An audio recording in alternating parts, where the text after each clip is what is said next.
the spread of Islam from China to Andalus, each area add from its culture. So we find the Arabic calligraphy in ceramics, coins, we find in mosques, we find in textiles.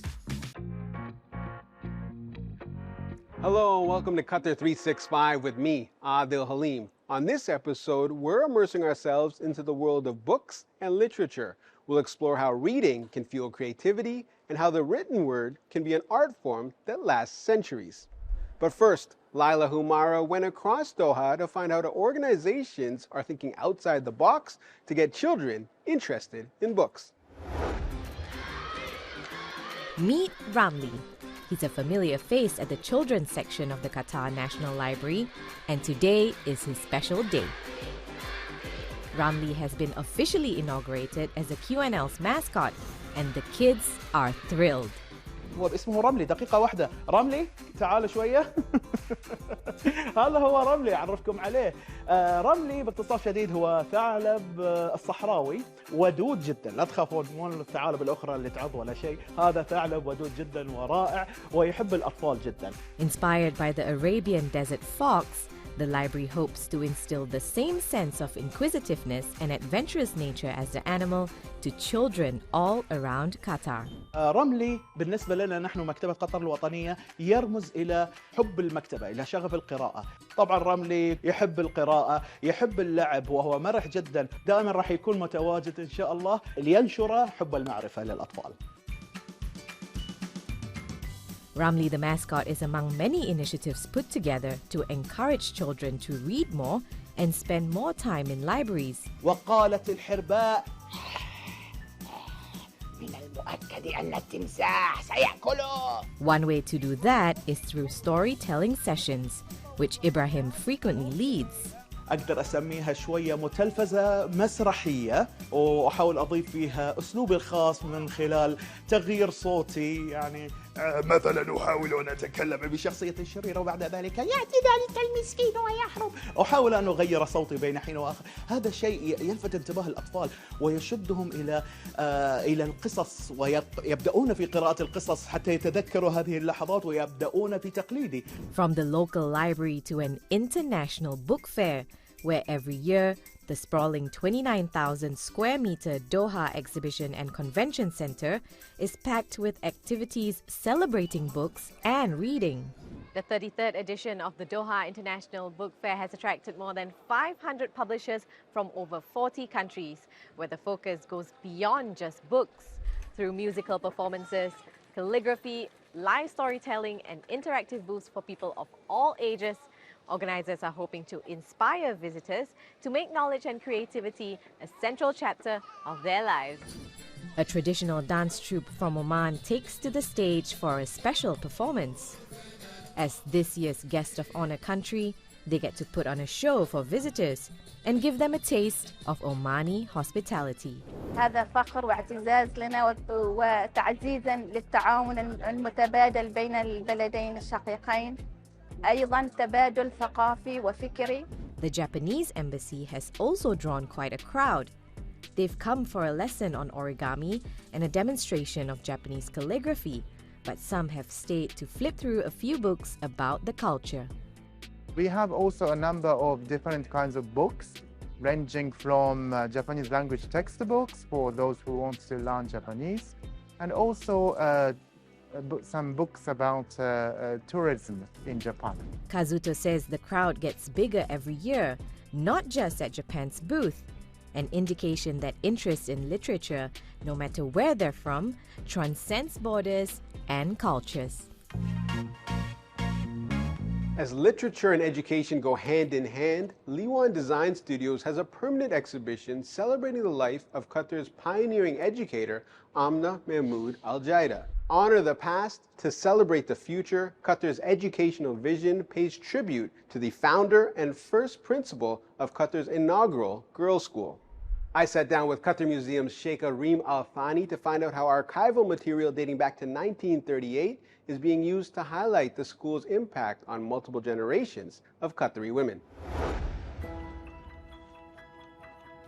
Sheikh Kareem, how does this exhibition celebrate the legacy of Amna Mahmood Al Jaidah? Well, it really is a homage to her and to what she has done for the education system, but also for women education. She, as someone who was fighting for women's education and talked to the families of the different girls to see how can she bring them first into the Kitab system and actually have it in her house as a safe space. And that fight literally meant going door to door to convince families to send their daughters to school. How was that received at the time? At the time, you could see even from our newspapers, and we have some of those on display here in what used to be her office. Definitely there was some backlash. Definitely it was a hard, uphill battle for her to go through, but it was very fruitful. And you see also pictures that we have here documented from the time, actually on the same exact courtyard that you see outside, of the girls sitting down around her, and it's one of the only images that we have actually of her, and she's teaching them Quran. And behind us actually is her Quran, her personal Quran that she would be teaching people, and it's handwritten and it's in impeccable shape. We're sitting in what used to be the principal's office, and there's archive material that dates back to 1938. What are some of the things that visitors can expect when they come here? So when you come to this exhibition, the intention was to actually first document. Their histories in Qatar are not always very written down. We're collecting people more than documenting people. And this was a great example of this, us having to go back in the timeline to verify information, objects, where did they come from, all the stories behind them. They even have on one of these walls, there's a map of Qatar. At that time, there wasn't a geography book, so the teachers here did that themselves. They actually created the map of Qatar with all its geography, and we're teaching it to the students. So these are some of the things you can see here. Why was it important to make this a permanent exhibition at Liwan? This exhibition is actually a partnership with a class that I teach at VCU, where since I am someone who's been in exhibition design for a very long time and I've been working with the museums, it's something that I have seen with students and people coming in just out of university, especially for design, where they're seeing their conceptual work, but how do you actually create it within the physical world? So I started this class with VCU with this intention. And for you personally, what does Amna's legacy mean? Well, I do believe if she hadn't had that fight to actually have girls, have a safe space for girls to go into education, we wouldn't be here.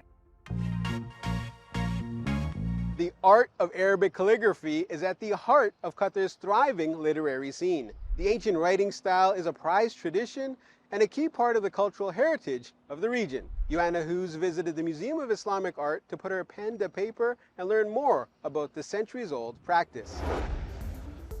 A combination of the Greek words kalos and grapho, calligraphy literally means beautiful writing. The art form traces back thousands of years, but is still taught in classrooms like this one, where budding artists are escaping the summer sun to get crafty with letters and words. In calligraphy, you need 3 basic materials: paper, pen, and ink. But as I'm finding out at this creative calligraphy workshop hosted by the Museum of Islamic Art, the simplicity of the toolkit is deceiving, because painting with words is anything but simple. Push straight. No, push it. Push. Don't come like this. Push the pen like this. But don't change the angle. Arabic calligraphy, it depends on rules. First, how to hold the pen in the correct angle. So you need a teacher to learn how to hold the correct angle, and then you can practice in the correct way. The museum hosts workshops for calligraphy enthusiasts of all ages. From seasoned artists to first-timers, they are all inspired by the Arabic calligraphy on display in the museum. أنا أول ما بلشت أكتب كانت شوي ترج إيدي وأكتب خطأ، لأنه لما بلشت أعرف أكتب الألف وإنه مع تشجيع الأستاذ حسيت إني كتير سهل، بده مجهود وتعب وهيك وصبر. Workshop host Hussein has more patience than most. He has been perfecting the art of writing for decades to master not one, but many of the different styles that have evolved over the centuries. We have 5 classic scripts. We have Kufik, have Ruqa, have Nasr, have Nas Ta'liq, we have Diwani. Each script needs a time. it needs a long time to be perfect in it. The spread of Islam from China to Andalus, each area add from its culture. So we find the Arabic calligraphy in ceramics, coins, we find in mosques, we find in textiles.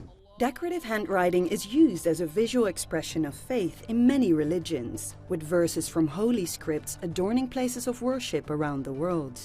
Here at Qatar's Minaratain Mosque, verses from the Quran are a distinctive feature in a design by Iraqi architect and calligrapher Taha al-Hitti.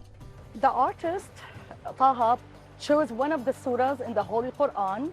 It's called Al-Hujurat, and this specific surah that he chose talks about the morals and values that we as a human should have. Respect, honesty, do not talk about others behind their back, do not spy, be respectful, trustworthy, and he surrounded the whole building with it. Calligraphy graces the Minaratain Mosque outside and in, with the traditional handwriting seamlessly blending with contemporary architectural design. He was so creative in building this building, the Minaratain building, and specifically the Minaratain Mosque, because he chose to use his creativity, blending the modern perspective and the beauty of Arabic calligraphy. Equally striking is the penmanship on Mosque 27 on Qatar's Kataifan Islands. The traditional verses are another prime example of Qatar's efforts to mix old and new, captivating worshippers and non-worshippers alike.